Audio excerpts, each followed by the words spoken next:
Qu'est-ce qui peut faire que tu perdes ton enthousiasme et ta passion?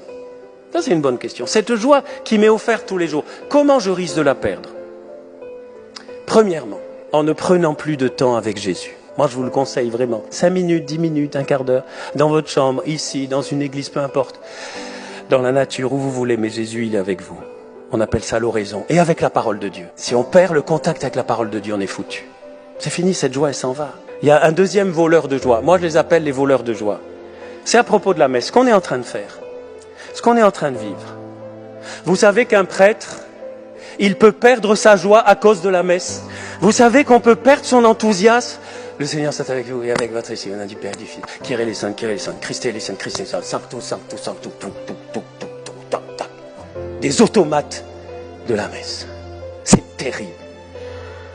La façon de célébrer, de vivre la messe, pour nous prêtres, diacres, pour vous, si nous ne nous disons pas, comme Mère Teresa, célèbre cette messe comme si c'était la première, vraiment la dernière. Je vais peut-être avoir une crise cardiaque cet après-midi. C'est peut-être la dernière. C'est la seule messe. J'ai qu'aujourd'hui pour aimer.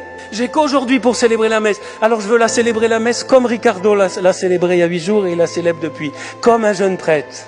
Je veux la célébrer dans l'Esprit Saint. Et je veux entraîner, vous entraîner. Et tant pis si je vous casse les pieds, pardonnez-moi. Mais je veux vous entraîner, vous aussi, que tous ensemble, on soit pas... Le Seigneur soit avec vous. Et avec votre esprit. Et avec votre esprit. Et quand on chante, on chante. Même si on chante faux. Ça fera un peu de pluie, c'est bien. On a besoin. Voilà. Et que vraiment, on y mette son cœur. Et on vient par habitude, bonne habitude, mais pas par lassitude.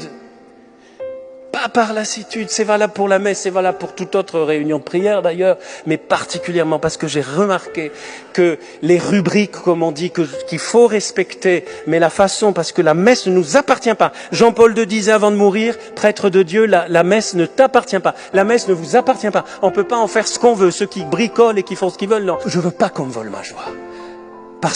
Pourquoi? Parce que si moi je perds la joie comme prêtre, eh bien je suis plus contagieux. Et c'est pareil pour tout baptisé. Si vous perdez votre joie, on devient... Regardez, faites un sondage auprès de vos amis. Quelle idée ont les gens non chrétiens, ceux qui viennent jamais à l'église? Vous savez quelle idée ils ont de l'église? Vous savez, vous, quelle idée ils ont de l'église? Demandez-leur. C'est triste, c'est poussiéreux, c'est vieux. Pas parce que vous êtes pas triste et vous n'êtes pas poussiéreux, vous n'êtes pas vieux. Parce qu'en Jésus, on est toujours plus jeune.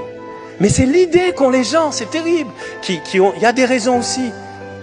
Et c'est pour ça que nous avons un devoir, une responsabilité, une mission d'être contagieux de joie. Et c'est un don de Dieu. C'est pas qu'à force de vous l'expliquer et que je dois, c'est pas yaka. C'est un don de Dieu. La joie est un don de Dieu. La joie a un nom, c'est l'Esprit Saint.